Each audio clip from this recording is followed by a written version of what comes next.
Hello, everyone. Welcome to our session for Back to Basics Piano Method.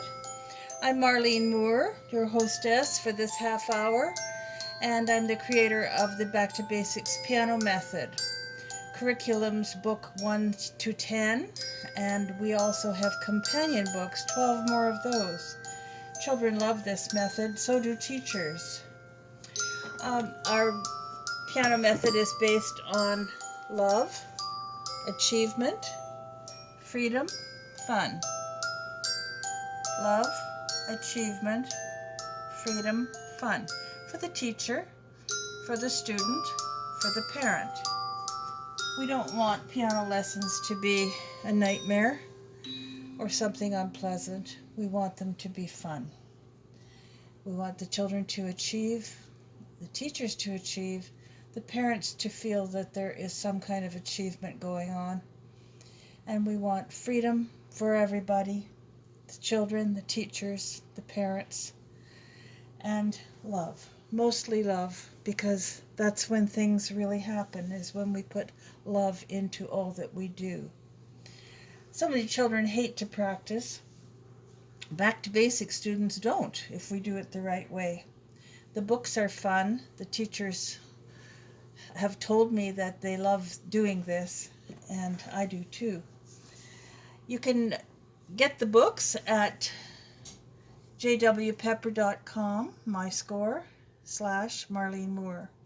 I will also put this outside of this video so that you can see it again. Today we're going to talk about book 3, but before we do that, I should let you know that the new book is out, Performing Without Fear. This is all about my journey through stage fright, and probably your journey too if you have stage fright.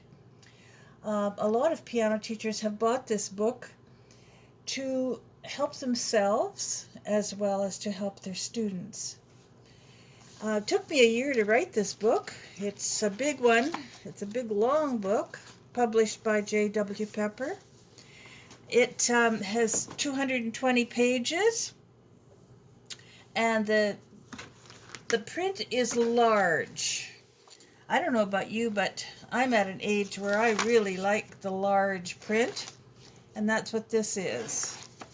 The book is divided into chapters. This is a partially autobiographical book. It took me 30 years to learn how to overcome stage fright. 30 years, and nobody showed me how, because nobody really knew how, but I figured it out. Long time ago, I figured it out. The chapters are called The Early Clues, which is about my childhood. A New Direction, which is the direction that I took in my life to learn how to overcome stage fright. Some of it was accidental. Some of it, it just evolved. Looking back now, I can see that there was a plan. Wasn't my plan, but there was a plan that got me from point A to point B. A chapter on group class, a lot of performing for children, adults too, talking about my first solo piano performance when I got rid of stage fright. I shouldn't say got rid of, I got through stage fright. Stage fright is something we don't get rid of, but we learn how to get through it so we can lose those ugly symptoms. The Secrets deals with the secrets that I learned, that I had to learn in order to get through stage fright. There's a whole chapter on my concert tour and workshops that I started to do with adults to overcome performance anxiety. There's a chapter on Back to Basics, the piano method, and how that evolved and how that is connected to performing. Another chapter is on syndromes, which are the types of syndromes. I've given them these names because I'm not a psychologist or a psychiatrist or a counselor, but these are the names that I have given to the various types of performance anxiety. There's more than one type of stage fright. I never knew that before, but there are, as far as I can see, about 4 or 5 different types. Here are the case studies. There are about 15 case studies of people who have gone through the Performing Without Fear workshops and have been enormously helped. In some cases, there were some huge surprises. Um, the statistics of those who have um, taken the workshops, what are the results after many years, because I've kept in touch with these people. What are the statistics with the children for their performance classes as well? There's a chapter on the Back to Basics curriculum books and what they're all about. And at the very end of the book, it shows the exercises, the actual physical exercises that I developed to do with stage fright reduction. And I put it in bold print so that everyone can see this. They amount to mainly physical exercises that you would do on the floor or on your bed or wherever prior to performing. Um, some of them, if you were performing on stage, would have to be done about half an hour before you're ready to perform in the dressing room. There are breathing exercises, tightening exercises of your entire body. I go through all of those. These have to be done on the floor, preferably on one of those yoga pads or a blanket. Some people who can't get down do them on their bed. The visualization, which is also talked about at length in the book. This is part 2 of the visualization. And meditation, there's nothing religious or hokey pokey or mystic about it. It's just learning how to get more in touch with your inner self. Physical exercises of running on the spot and so on, and what to do before a performance, how to learn to dance to your music, literally dance to your music, and then the advanced breathing techniques. There are other ways too. There are more cerebral ways. There's something called self-talk. There's a lot of reference to what's going on in our minds while we are performing. The book costs $29. It's 220 pages. It's well worth it to help yourself to get rid of stage fright, to get through it at least. I've helped a lot of people with this, and I hope that the book will help you. I hope. Children don't seem to have as much problem with stage fright until they get older. What I have done with my students always, as soon as I learned how to deal with my own stage fright, I made sure that the Back to Basics children from ages 3 until 17 were getting a performance group class at least once a month. So important. What I used to do is just tell the parents, okay, your piano lessons involve one private lesson per week and one group class per month. I used to have the group classes for an hour and a half from 1 o'clock to 1:30. I had them from 1:30 to 3 o'clock for an hour and a half on Saturday afternoons. They all came, no matter what age. I had this in my living room.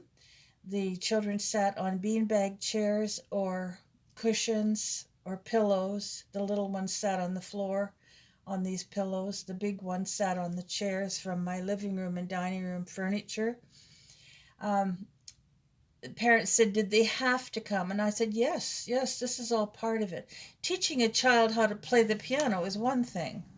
teaching a child how to perform comfortably in front of other people is just as important. So many teachers have problems with their students who are having a dreadful time at recital time, and they keep saying, well, what do I do? I go over them, I tell them to relax. That doesn't do any good. They have to be desensitized. They have to grow up learning how to play for their peers. They have to learn how to be comfortable playing for others. So I drill that into the heads of the parents. When they come for their initial interview, I say, okay, this is how we do it. 4 lessons a month, plus the group class once a month. Some Back to Basics teachers have the group classes twice a month on the Saturdays. You don't have to have it Saturday. You could have it whatever day you want, whatever day works for you. But it has to be a time when children are not in school. They got so that they loved these performance classes. And I didn't charge for them. Well, you know what I did? I used them as makeup lessons. You know how there's always somebody sick, or it's Christmas or Easter or some holiday for New Year's or whatever, and then parents expect you to make that up. I never did. I said the group class is your makeup lesson. And because there were 10 makeup lessons during the year from September till June, guess what? I had no makeup lessons because it allowed a child to be absent for 10 times, and that included the holidays. So it really works. I hope you will try that. If you teach out of an apartment, yes, maybe you could borrow the local church or the local downstairs of the library or some place for them to play. It only takes a small space, but they all get the turn to play.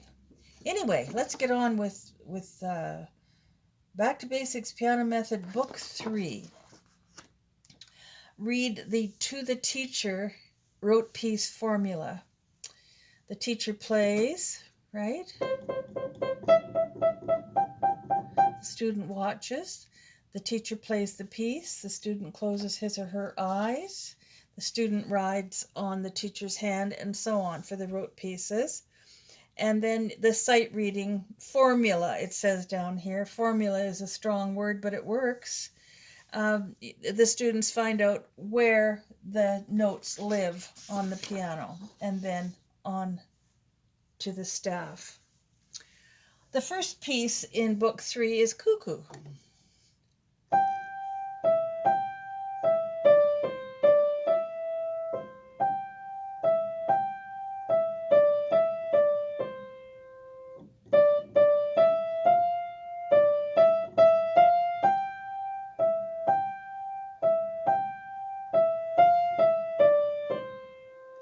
Notice that is a piece that has melody.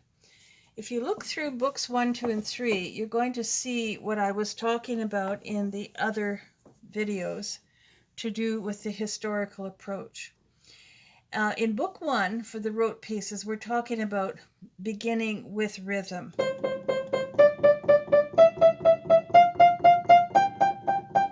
Eventually, they are introduced later on to melody.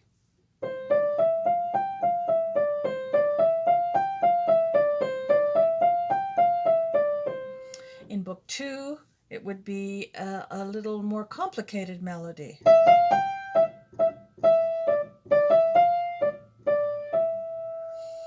And then eventually they have harmony. They are introduced to harmony. And how this is done is the left hand is teaching it first. We've talked about teeter-totter. We talked about I love you. I love you, I love you, I love you, you love me.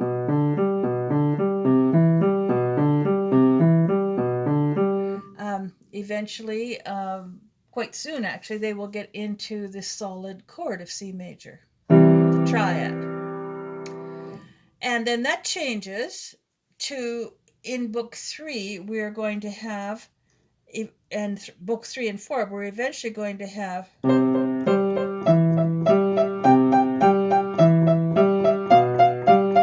combination of rhythm, harmony, melody.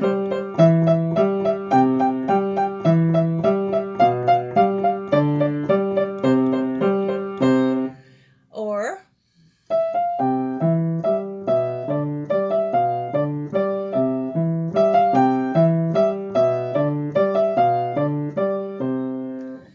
or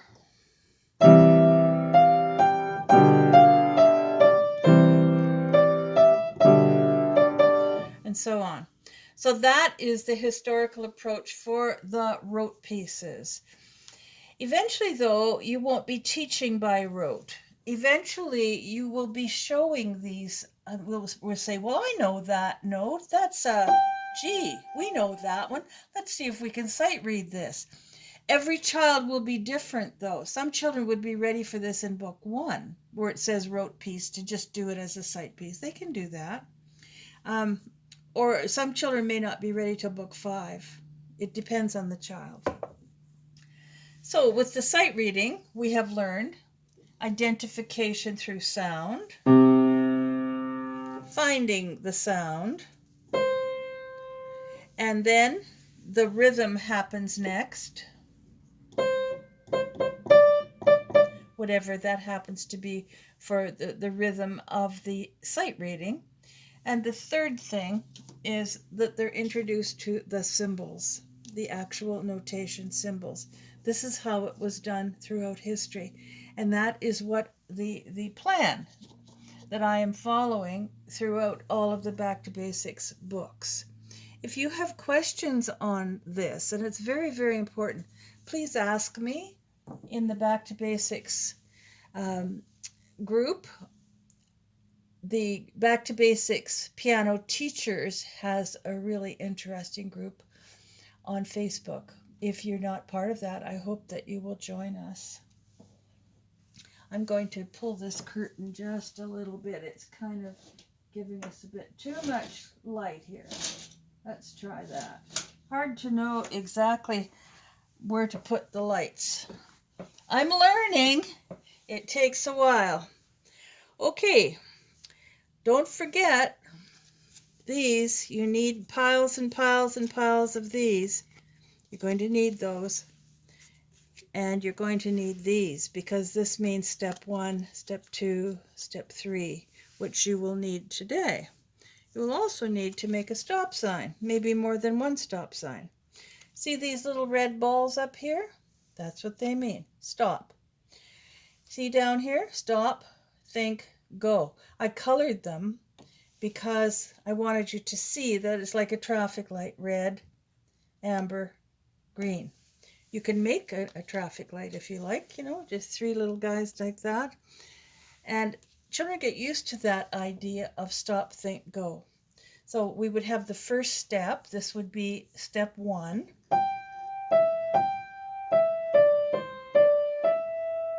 And when they're learning it, they know that when you draw in that red ball, it means they need to stop. And have them play that part until it's memorized.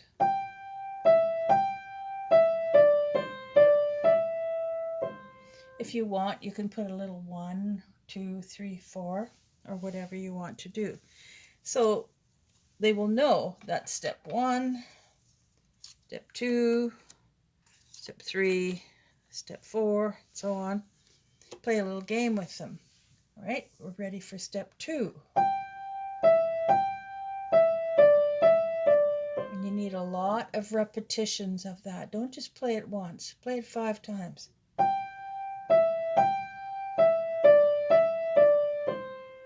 Step 3.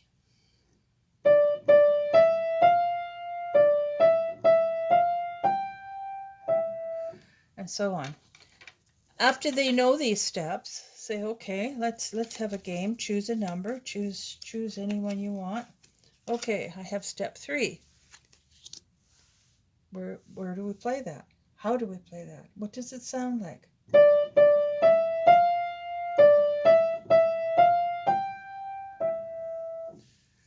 Some children will want to sight read that. That's okay. Most children are still learning in an auditory way.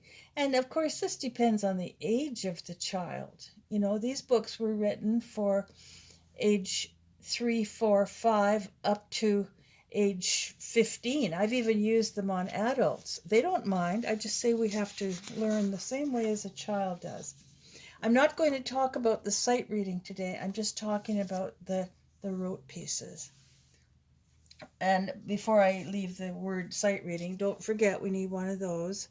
Note finder. It's called Right Way Note Finder, available on Amazon or at your local piano dealer.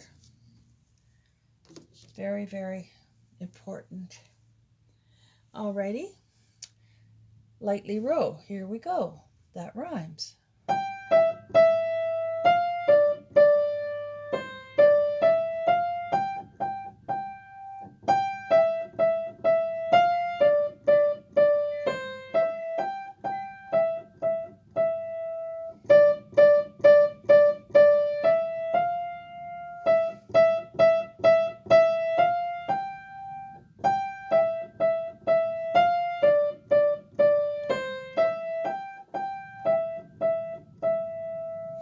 And because it's legato, we end with a finger roll. Ta, ta, ta, finger forward. Always finger forward. Rolling it from the middle to almost to the nail. Not touching the nail. The piano doesn't touch nails. So, same idea here. Red balls, one line, stop. The red balls are not always at the end of one line. They can be wherever you want, but I'm putting them where the phrasing is each time. Divide it into 1, 2, 3, 4, again with your steps, and teach them the words. Lightly row, up the stream I go, go, go. Row the rowboat, I can really row the boat. 1, 2, 3, 4, 5, up, up. 1, 2, 3, 4, 5, up, up. Row the rowboat, I can really row the boat. It's not the best lyrics in the world. I'm sure I could have done better, but that's what they are. You can make up your own if you like.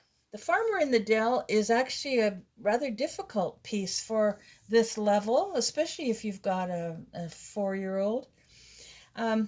I talk about the picture a lot. Do you notice I colored the picture so you can see it better? I'm a great fan of coloring those pictures right at the lesson. Have the child help you.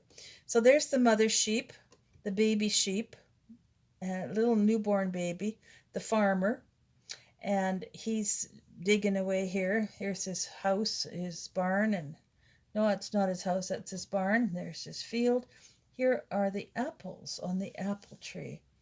And what happens is that this mother sheep, when the farmer isn't looking, she jumps the fence and she gets an apple. And I have the children try to tell me, where is it that the sheep jumps over the fence to get the apple?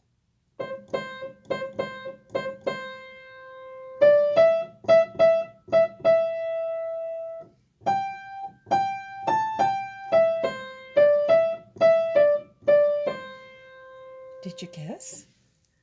That's right. It's step 3. Step 3 is where she jumps over the fence because she was here and she jumped over. So now we're going to put our 4th finger onto that G. 4th finger on step 3 because now we're going here. That's the tricky part for these children. So spend a lot of time on step 3. Do you notice step 3, the phrasing ends here, not at the end? Okay, so step 1. Step 2 starts here. Step 3 starts here. Step 4, here. You know what I do? I teach step 3 first. I'd say we're going to hop around just like the mother sheep here. We're going to hop the fence, and we're going to do step 3 first. I'm going to get an apple. Sometimes I actually give them an apple because they hop the fence. It's a fun piece, but it is getting a little bit trickier, just like the sight reading is getting a little bit trickier too. I think we have time for maybe one more. Why do we do these steps anyway? Have you guessed? Did we talk about that? Not very much, did we? Well, we do them because, again, right back to performing. When we perform, we need to know, where is step 93? Where is step 10? It really helps, believe me. I was a concert pianist for 20 years. I performed many, many, many pieces, and I was very thankful to know where step 93 was. Of course, at that level, we're talking about sectioning pieces in a little slightly different way. So for now, for these primary books, we're just calling them step 1, step 2, and so on. Later on, I'll show you how to do a larger piece. Love this illustration here by Judy Doris Jansen. I told her about my children when they were little, and my son David played the trumpet at 6 o'clock in the morning. My daughter, she ended up playing the clarinet. They both learned piano too, but those were their favorites. His favorite was to get up at 5 and practice his trumpet at 6, waking us up. And you can see Heather here is, with the curly hair, is quite offended. I am zoned out, but he's trying to get Mommy up with his trumpet, which is very much like a bugle. And he used to play this piece on his trumpet.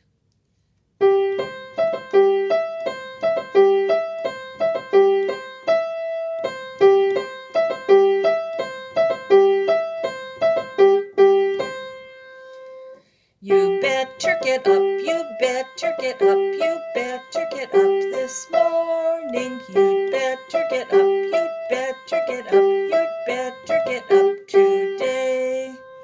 Thumb, 3, 5. That's all we use. Thumb, 3, 5 on G, C, E. But the tricky part is the actual rhythm. So you need to spend a lot of time with knock, that kind of thing. Okay, this is where I'm going to start next time. This is the spot where I'm going to start.